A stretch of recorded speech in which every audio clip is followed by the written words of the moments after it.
This is our presentation for technology in ERP. Basically, it's the first of our 7 in a series of basically how to select and what's important to select in an ERP system for your organization. We're going to start with introductions. Who is Hudson River Computing? For those of you who don't know, where are we? Meaning that where are we in the timeline as far as technology? What are the 7 important criteria? We're going to kind of review that really quick.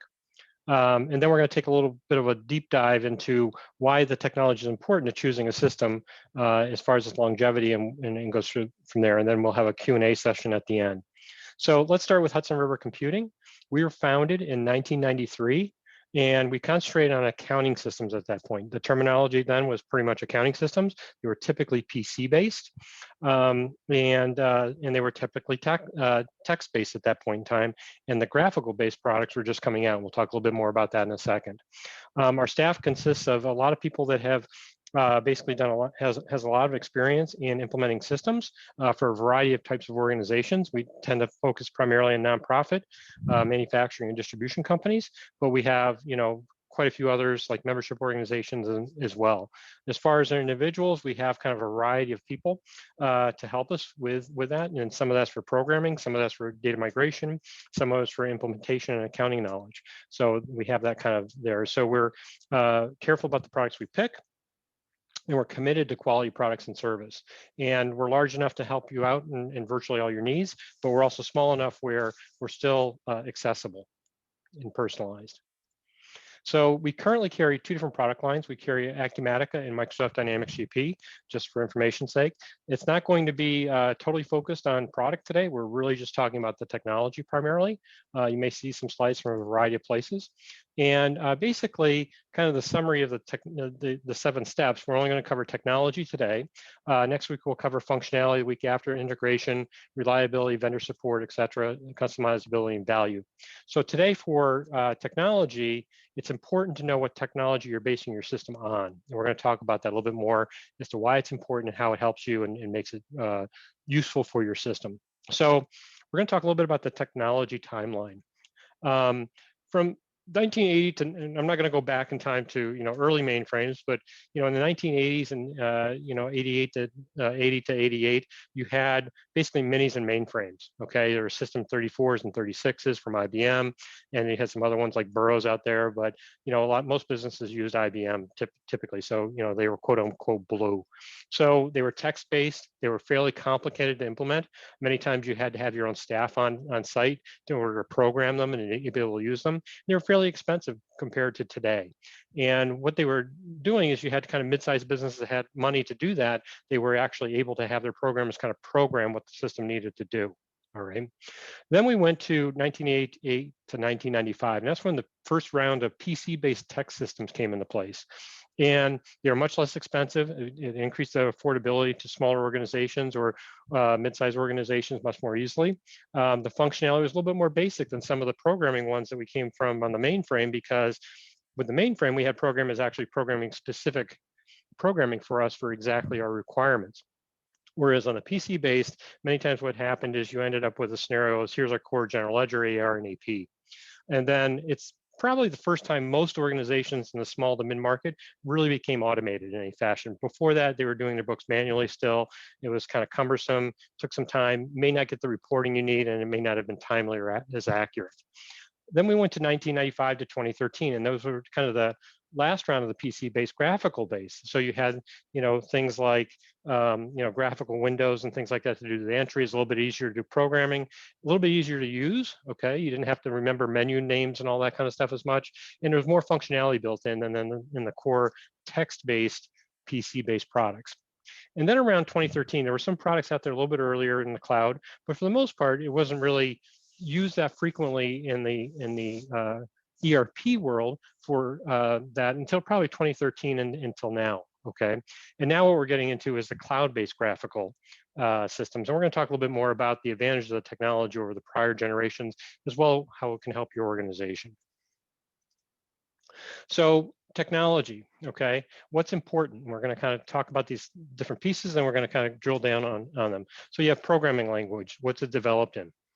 Reporting tools. How easy is it to get the information out of the system that you have? How's reporting changed? Database, is it in something fairly standard like Microsoft SQL Server or Oracle or DB2, or is it something where you have kind of a proprietary database? Host environments, basically, where is it hosted? Those types of things. Integration options, how easy is it to integrate back and forth to those products as needed, if needed? How's the email work? What kind of technology do they have for that? Workstation requirements. We'll talk a little bit more about this. What does it require? Do you need workstations? You can work on your phone, your smartphone, and we all kind of expect that, I guess, at this point. But it's something important. And then future-proof. What happens if technology updates? Okay, over time, how does that new technology get into the product? And last but not least, what's the product exit strategy? And that sounds like a minor detail, but at some point, you may want to change systems or some other issues like that, and you might need to change. And there's a variety for that. We'll talk about all these subjects in the next few slides. So if we talk about programming languages, does the product have a built-in language? Something they use as proprietary, or is it something that's standard that's built in? Okay. Is the product developed in a standardized language such as C or C# or Java? And the answer is, if it's fairly standard, the nice part about that is, it's easy to find people to do work with it, or maybe you already have people within your organization that can already work with those environments fairly easily with minimal training. Does the product have an environment for modifications? Can you add a field without having to have a programmer? Okay, you have a sales order, and we have delivery dates and customer dates and different dates. Maybe we have one where we need to know where's the container date for that shipment for that customer, and there's not one in the system, so can you easily add a date like that? Okay, so that's kind of the important part of that. Can you use environments that you're currently familiar with, like Visual Studio, or do you end up needing to actually use just their environment?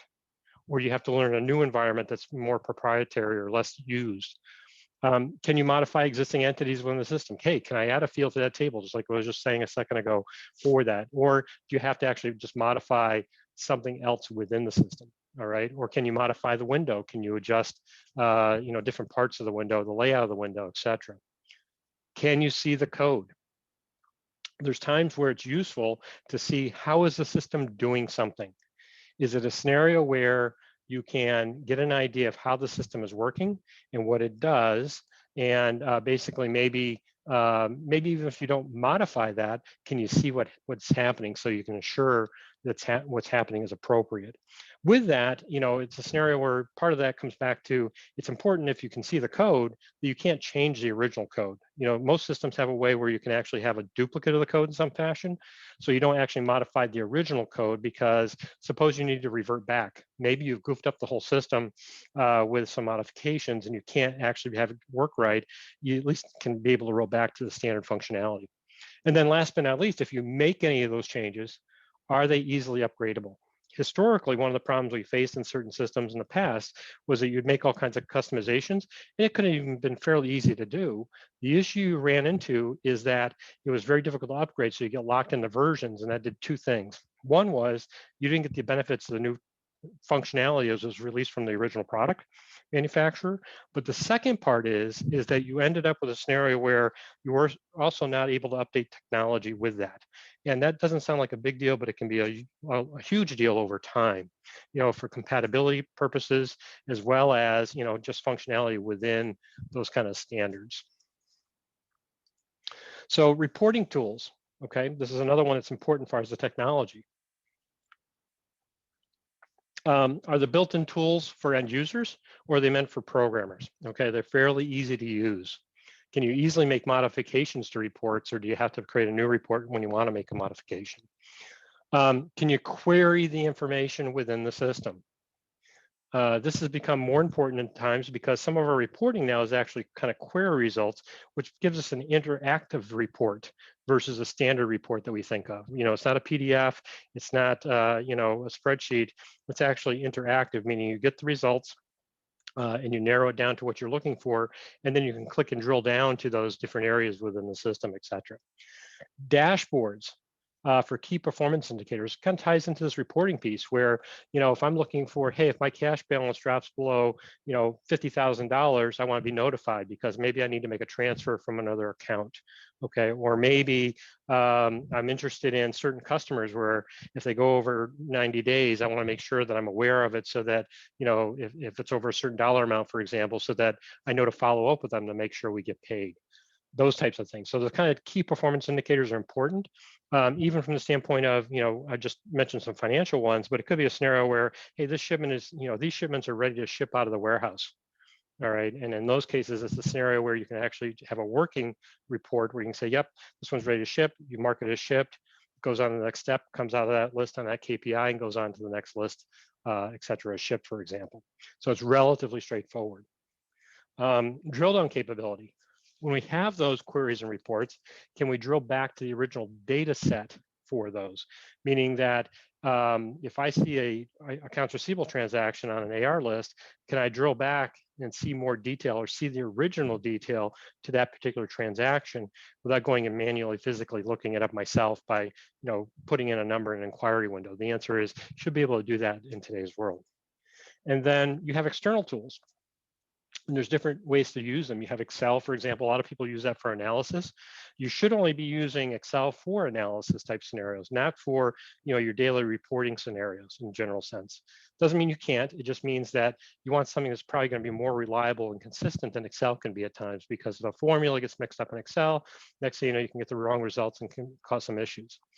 Power BI is, another integration, so to speak, for reporting tools that can be important. And people use that because not only can you pull out the information and look at it different ways than you can in a lot of systems, but it also gives you the ability to merge in other data from other systems in the same reporting. So you can see information from your financial system or your warehouse system, but also from maybe a third-party system that's billing for something else entirely.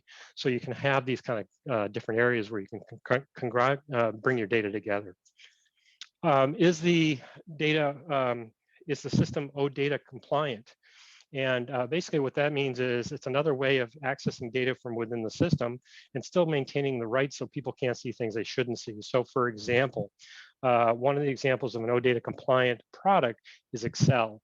You can easily take information and basically from the Excel side, extract the information out from the accounting system, ERP system. So the idea of it is it allows you to see data without ever having to log in. So for example, you might have a sales representative where you don't want him to get in the system because he's kind of dangerous, quote unquote, meaning he every time he comes in, he goofs up a sales order or something like that. Well, if that's the case, he still might need some information from those sales orders.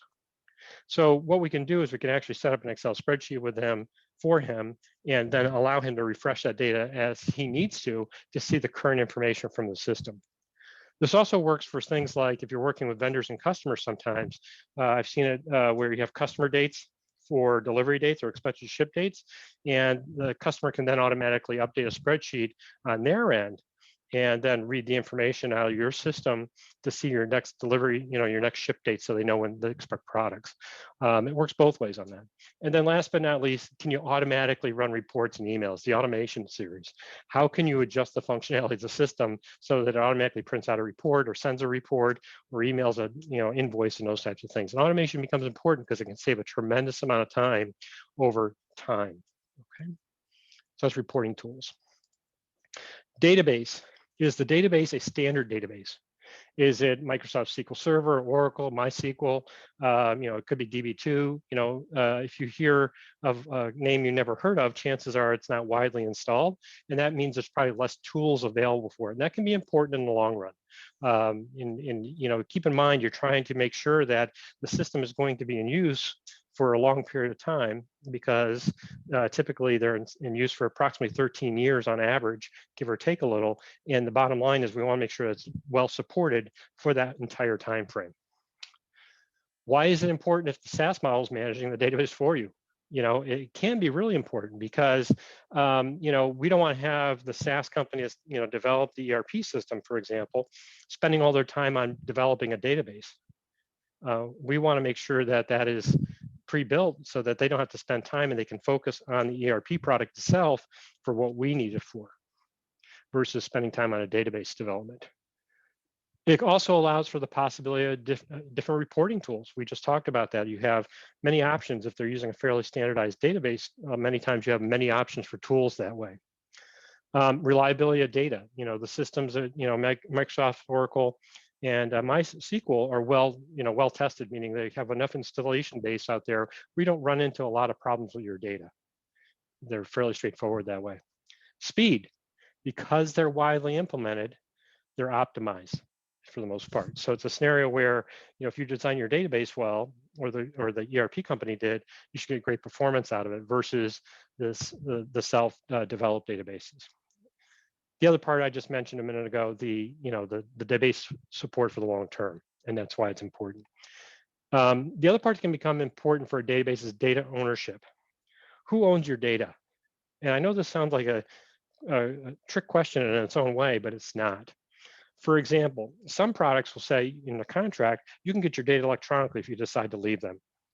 The question is, do you get the data as a database, or do you get the data as dumped out text files, or ASCII files, or Excel spreadsheets? And the answer is, it's important to know that answer. And I don't mean just for the standpoint if you leave the product, but it's nice to know that you have that control over your own data. And the key to that is making sure that if you have to have that data, maybe it's for testing, for training, it's a scenario where you have a sophisticated thing you want to test out, you can actually test it out.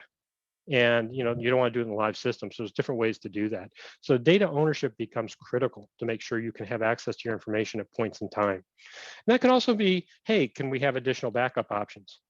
While they're going to back up for disaster recovery, there's a lot of things sometimes that we want backups for that aren't related to disaster recovery. Maybe you're trying a brand new process out and you want to make a snapshot of your database at that point in time, just in case something goes wrong during that new process you have never run before. And then you can just restore back. Not pretty, but way better than having corrupted data. So the idea of it is having those options are very important. So those are the things that are kind of important with the database part of the technology window. And that's kind of where we're kind of coming from on this. So again, that data ownership is key. It's very important, something to really talk about and really think about when you implement any system. Historically, with the premise-based systems that we've been using the last 20 years, the data has been residing on our own machines. So we have that data ownership. It's new in the cloud environment that we may or may not have that appropriately. The host environment becomes important. Almost all of them are hosted either internally for the cloud to you, or they're hosted on one of the major players. Highly recommend that you pick one of the ones that's hosted on a major player. They tend to be much more reliable. And so the major players we're looking at is you have, Amazon Web Services, Google, Azure, and Oracle. For ERP, you typically see Amazon Web Services, AWS, Microsoft Azure, and Oracle. You don't see Google too often, but you do see it occasionally. The reliability of that host environment is critical. If you can't afford any downtime, like most of us can't, it's important to make sure you're on the most reliable data hosting environments. And it's easy to either be involved with that or not involved with that, but it becomes very important to make sure you pay attention to which environment is hosted on. And the redundancy of the data centers. In on all these cases, basically they'll have their data stored in multiple places, but part of it depends upon what the ERP product signs up for. So the key to that is making sure that they sign up for programs so that it is redundant data. So if one data center goes down or your particular server goes offline, everything continues to function as normally from your perspective. And you would never know anything happened. So that becomes very important. So just to give you kind of an idea, this is from the Magic Quadrant, and this is from Gartner Group, okay?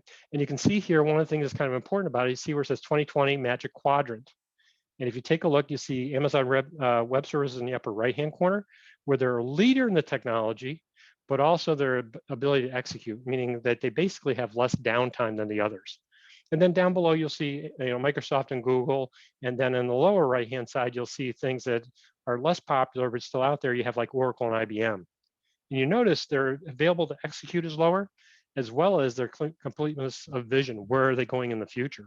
So right now, AWS is the leader in the market for multiple reasons. One is they're reliable, they're executing, and they have that foresight to know where we're going. So keep that in mind. It becomes very important. Integration options.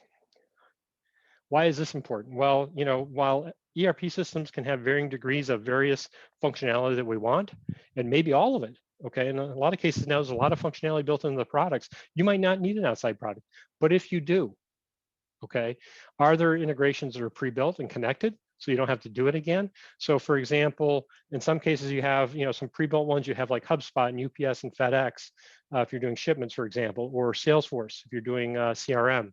Microsoft Dynamics 365 does integrate with Excel and Word and things like that, or email.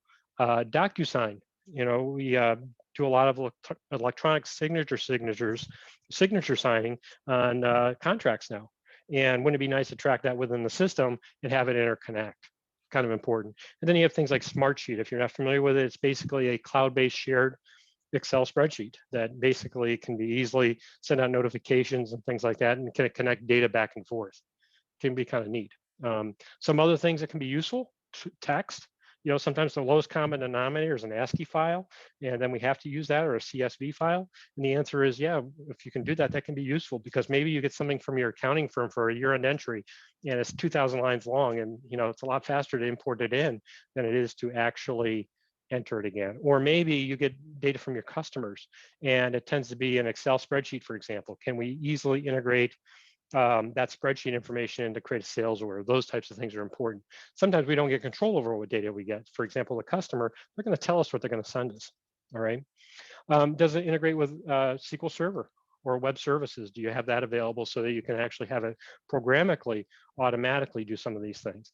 And then last but not least, you have external tools. These are third-party products that are out there. That's what they do. They just do integration. So you have Boomi, Soligo, and Jitterbit. And those are great products, and can they integrate to your accounting side and to the other side of what you're trying to integrate to or from. So those are all important pieces for the integration. And these are things you need to look for to make sure that it's going to function well for you in the future and give you that flexibility. Open architecture and rapid integration. We carry Acumatica. I talked about that's one of the products. One of the things that's nice about Acumatica, it has a very open architecture for that type of integration. So all these, plus about a couple hundred more, these are kind of the major players out there of what they have pre-built integration to. So, you know, kind of keep in mind that you have a lot of options. Email options. It's important to know what kind of email servers are will connect to. You know, does it connect to your Outlook? Does it connect to the server itself? Does it require a server? Those are important options, so you know where your information is going to be stored. Does the ERP product store the emails? Okay, for historical purposes, and so you know things have been sent out. While that can be important, okay, it can be extremely important because it's a scenario where if your email server changes, okay, you end up with a scenario where all of a sudden that data went with that email server. It is no longer connected to the transactions. The other thing that happens is, you know, I send out the email for invoices, you know, to email invoices out to customers. Okay, if I do it from my personal email, I don't have a marker inside the system to know that that email went out, especially if I change email servers. Or maybe I know because I'm the one that sent them out of the system, but you know, Bob in accounts receivable doesn't know for sure because he can't see what I have in my email. So in the case of sending out emails and various documents, it's important for the accounting system to track that and have that information in there so that you can easily see that, yes, this email went out, it went out on this day, and see the history of it. And that way you have a secure data set, even if you change servers and all. So it's an important piece of it. Last but not least, you have templates. Can you set up, you know, hey, you know, nice templates, meaning that, hey, they're on time, I don't have to say too much to them? Or do you set up a dunning letter where, hey, you get meaner and meaner, so to speak, as time goes on to make sure that you get noticed for collections, that they start to pay your bills? So you have those kind of options. Can you set up different templates for different customers? Some customers have specific requirements for what the email must say in it to get appropriately paid. And that's the whole goal, right? We don't get, basically it's not a sale till we're paid. Isn't that how it works? And then last but not least, can we automate the email options? Meaning, can we automatically send out emails or reports or invoices? Those types of things as we go through becomes important. And then what does the email look like? Can we control that? Those all become important factors throughout the process. Workstation options. It wasn't too long ago, we had to make sure very specifically what version of Windows we had on a desktop to be compatible, or what version of how much RAM was on the workstation, or how much versions of Office were a certain way, lined up to be compatible. What's happening now in the market is a lot different as far as the workstations. Not only you're not limited to just Windows, which is most of the systems out there were limited more to Windows. There were some out there for Mac and Linux and whatever, but for the most part, the popular players or the bigger players were on Windows based. Well, in today's world, okay, most of the best products are using HTML5, and you can use like Safari or Chrome, Edge, Firefox, name your browser, Vivaldi, etc. And the bottom line is, it doesn't matter if you're running it on Windows or iPad or Mac or Linux or Android or Chrome operating systems. Okay, you can even have phone apps now so that you can actually use it on the phone. Well, take a look at Chrome OS versus Android. It's very similar. The difference is you have different screen real estate. So it's good to have a mobile app so you can actually see things better on the mobile device versus, say, an iPad, for example. So you have a lot of flexibility as to what you use, and it doesn't require any installation from the technical side. I have my web address, and I have my login. And that's all you need. There's no installations of any clients. You just literally put those three pieces of information, because you have the location, web address, your login name, and whatever. You might have second two-level authentication, depending on how you set up. But the answer is, it's going to be simple for the setup. And last but not least, for all those environments, is it running one set of code? That becomes important. Do I have to program anything differently for mobile than I do for just a Linux desktop or a Windows desktop? The answer comes back to the best systems, they use one set of code. Okay. And again, the access from anywhere, 100% browser enabled, okay, becomes important. And then, is it centrally managed and accessible from anywhere? That's kind of what we were getting at, okay? So, future-proof. This becomes important in multiple ways. One is, how does the ERP application build to allow for easy updates in technology? For example, 4 or 5 years ago, HTML5 came out. And there were some web products out there, but what needed to be done to be able to incorporate HTML5? Is it just a simple plug in and out for that section of the code, or did they have to rewrite the whole product? Or is there an update to the data layer, an update to the database behind the scenes? We don't care about that really, but we don't want it to be running on an ancient database either. The performance would be slower, fewer tools available, etc. So it comes down to, we want to make sure they can easily update these components of what we see as an end user application, which has many, many components in that. And we're going to take a look at a slide in a second. I think I'll explain that a little bit better.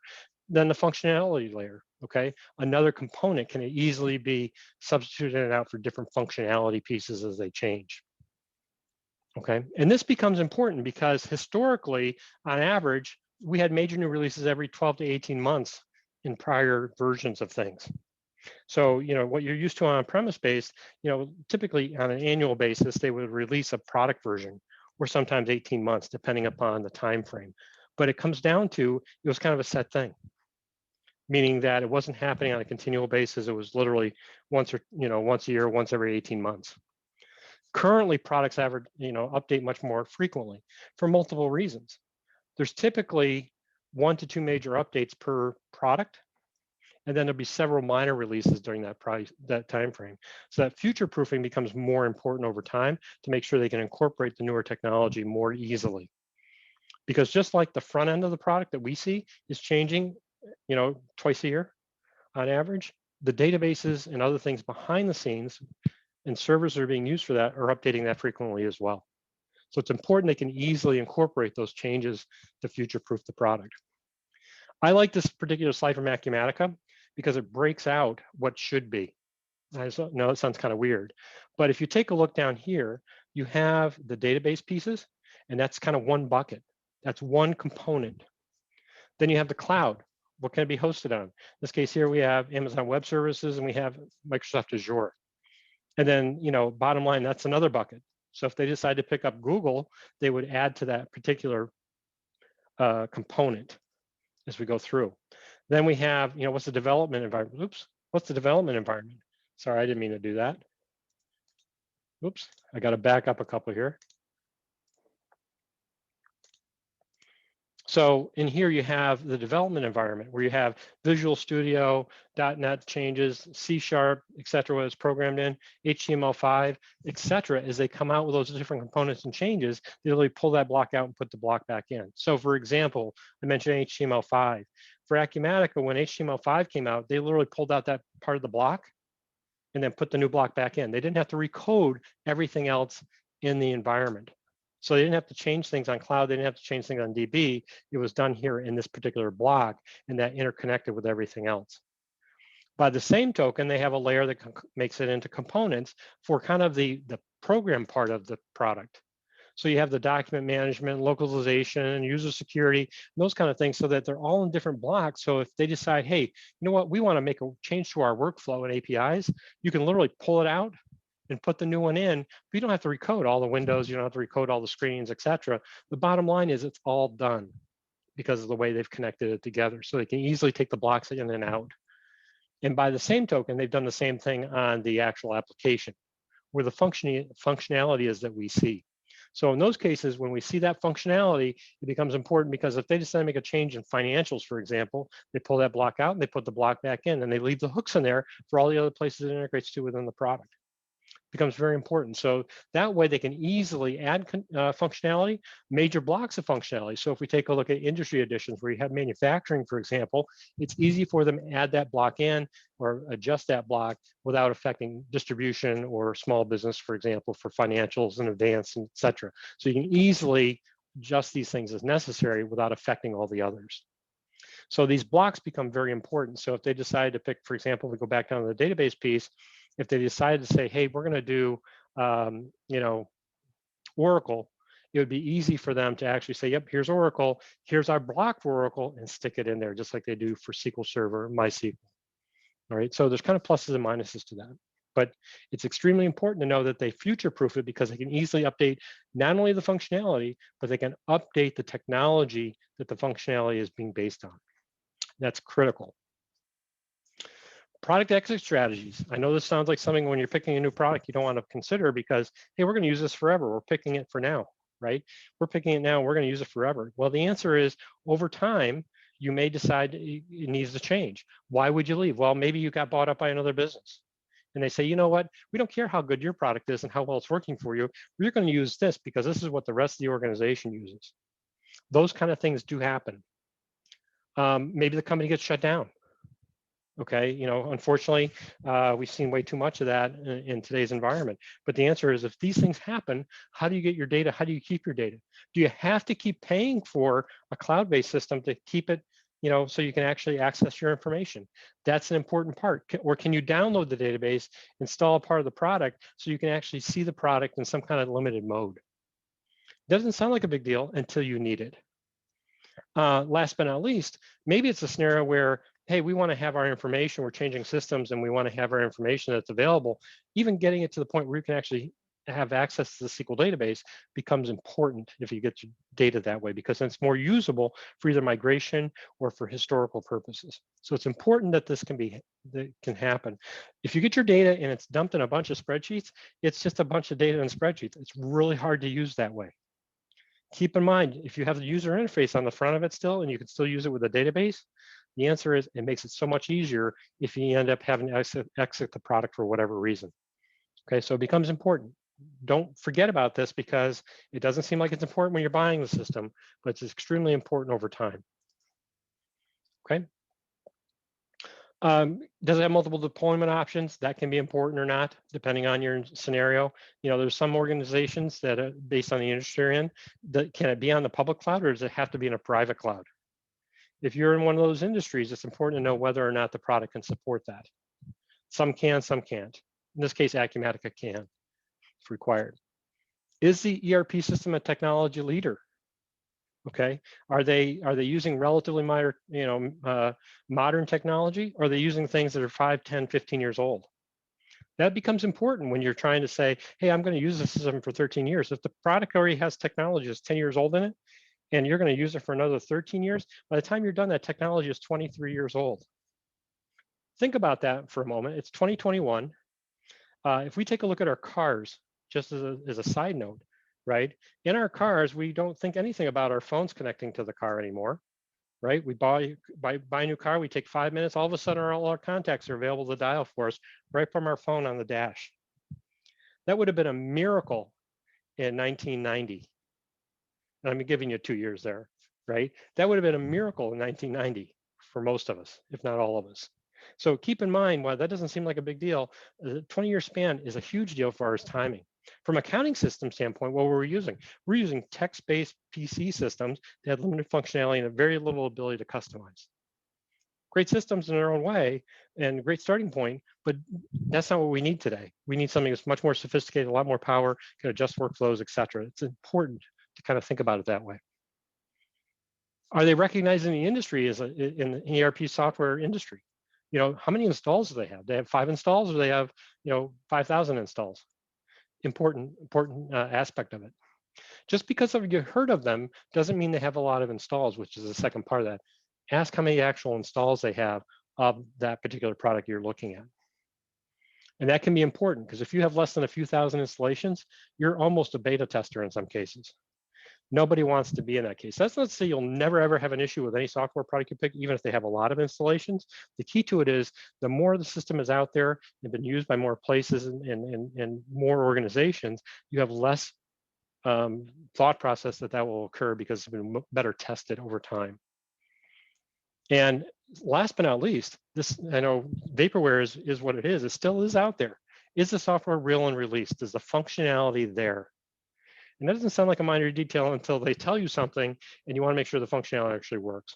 And that comes back to them being a technology leader. How much do they invest in their R&D and their products? And with Acumatica, I'm just going to throw a small part in here. They have all these pieces. They're delivered. They're out there. They have been for a little while now, for quite a few years. So the answer is, not only is it modern, it's also tested. That becomes important as you go through it. So it's easy to have connected businesses. You have rapid integrations. We talked a little bit about that.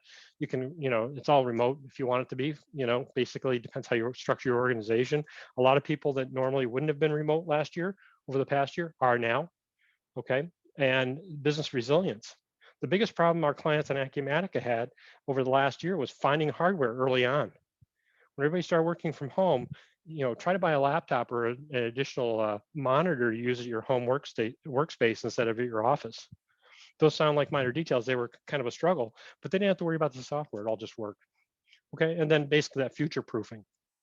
As you saw in that previous slide that I like from Acumatica, it's actually got everything basically built into components.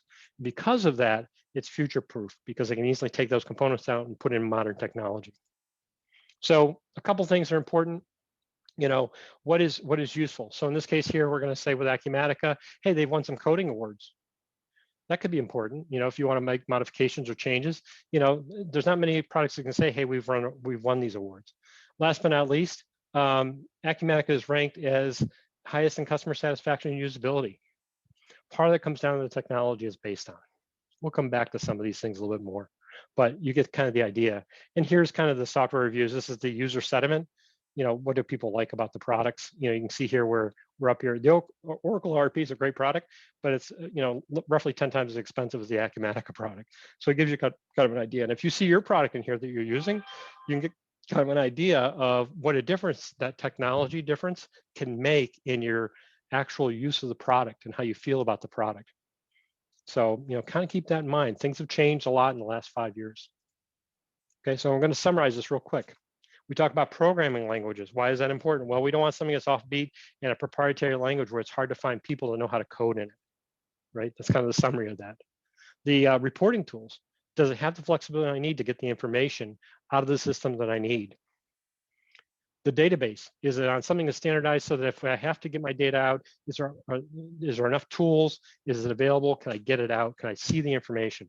Can I do things with it? That's the important part. What's the host environment? How reliable is it? Is it AWS? Is it Google? Is it Oracle, et cetera? That environment becomes very important to make sure that you have more uptime. We don't want scheduled downtime. That's the whole part of that host environment. In a perfect world, we'd have everything in one product. We'd never have to integrate to anything else. But if we don't have that, which is probably likely in a lot of businesses, it still comes down to is what are our integration options? And the key to it is not having just one option to go in and out, but hey, if you have 2 or 3 or 4 options, the answer is you have a lot more flexibility into what's going to work well for your organization.